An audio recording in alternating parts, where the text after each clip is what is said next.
Ассаламу алейкум, алайк халк.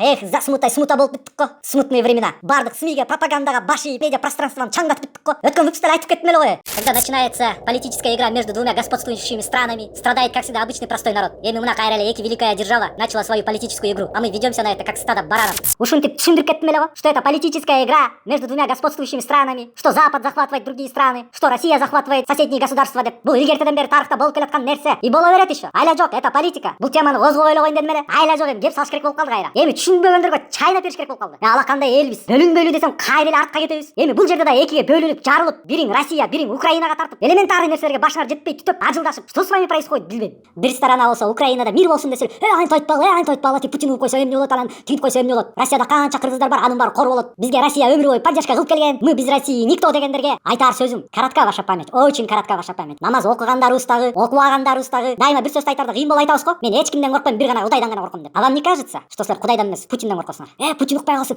Путин укуп калса эмне болот? Путин көрүп калса эмне болот? Алды пропагандистский СМИ видеолордун алдында комментарияда эмне деп жазып атканыңар менен анын иши да жок силер менен. Силердин рызкыңарды Путин бербейт. Россия бизге жардам берген, Россия бизге көп нерсени кылып берген деп сүйлөйсүңөр. Кылып бергени менен бекер кылып берди беле? Же бекер кылып берет ал? Бекер кылып берсе да бир жерден чыгарат аны. Жөндөн жөн эле в этой жизни бесплатно ничего не бывает. Наивный болбогочу мынчалык. Ошо Кудайдан коркпой эле ошо Путинден коркуп калдыңар. Ошо Путинге сыйынгыла анда. Рызкын берген ошол да силерге. Динде эмне деп айтылып атат? Кудай кайсы жолду көздөсөңөр, ошол жолдун результатын берем деп атат. Путинден коркуп, Путинге жалынып, Путин бизге рызкы берет, Путин бизге жашоо берет десеңер, Кудай ошого жалдыратып жашатып коет силерди. Всю оставшуюся жизнь. Путиндин портретин коюп сыйынгыла анда. Бизди өлтүрүп койбо, биздин жерибизди алып койбо деп. Анан уялбай бир гана Кудайдан коркобуз дейсиңер. Ушундай кичине бир панический акыбал келсе эле, кана Кудай деген сөзүңөр. Унутуп койдуңарбы? Же силерди ким жаратып, рызкыны ким берип аткан? Всё по воле Всевышнего болуп атат бул нерсенин баары тең. Анан бер жакта элдер жакта согуш болуп атат деп, Украинага сопереживать этип, чыгып атса аларды кысымга алып атасың, ызы чыга салып. Мен айткан жокмун, ака поддержкага тигинтиле депчи. Бирок Украина эле эмес, кайсы элге согушту каалайсың? Кайсы элди кырылсын дейсиң? Кимдин башынан ошол нерсе өтсүн дейсиң? Туугандары, балдары, ата-энелерин бомбит этип өлтүрүп салсын деп кимге каалайсың? Украина эле эмес, любой народто ошондой ызы чолгондо любой народко жардам берип койгон бул жаман жери жок. Жакшылык кылсаң ал кайра эле кайрылып өзүңө жакшылык болуп келет. Жакшылыктын эч бир жамандык жери жок. Митингге чыгып, за мир Украину дегендерге каршы болсоңор деле, кээ бирөөңөр унчукпай эле ошака поддержка кылып койсоңор болот. Тамак аш жагынан, продукты жагынан унчукпай эле, ызы чыгылбай эле, митингге чыкпай эле, мындай эле акча собур кылып эле бир нерсе кылып жардам берип койсоңор деле болот. Анан кээ бирөөңөр жазасыңар, Украина бизге эмне кылып берди эле деп. Кыргыз качан жардам берерде, взаимо бирдеке сурачу эле. Кыргыз илгертеден бери великодушный народ болгон. Жардам бергенде милдет кылган эмес, унчукпай эле жардам берген. Эч нерсе сурабай кайра кайтарып бер деген эмес. Анан бизге эмне кылып берди эле дейсиңер. Обязательно бир нерсе кылып бериш керек силерге. Унчукпай эле жардам бере бергиле да. Жардам берип аткандарга тиги экинчи сторона Россия деп жүргөндөр эмне ажылдап атасыңар? Самый главный барып айга согушпагыла, оружие көтөрбөгүлө. Анан мы за Россию, за СССР деп та сүйлөй бербегиле. Алакандай калайык калкым менин. Ваша память коротка деген себеби унутуп койдуңарбы? Үркүндү унутуп койдуңарбы? Даттан убагын унутуп койдуңарбы? Приживальский каракол жака келгенди унутуп койдуңарбы? Илгери биздин ата бабаларыбыз кор болгон күндөрдү унутуп койдуңарбы? Же эсиңерден чыгып кеттиби? Дагы пример келтире берсем көп биздин тарыхта. Ата бабалардан ошондуктан сөз калган, ойлонбойсуңарбы? Ким менен жүрсөң ай балтаңды алып жүр дедиле. Ким менен болсоң ай балтаңды алып жүр дедиле. Аз болсок дагы, бирөөгө жалынбай, кыйын убакыт болсо дагы, Кудай деген сөзүбүздө чындык болсо, Кудайга жалынып жашаганыңыз оңго дейм.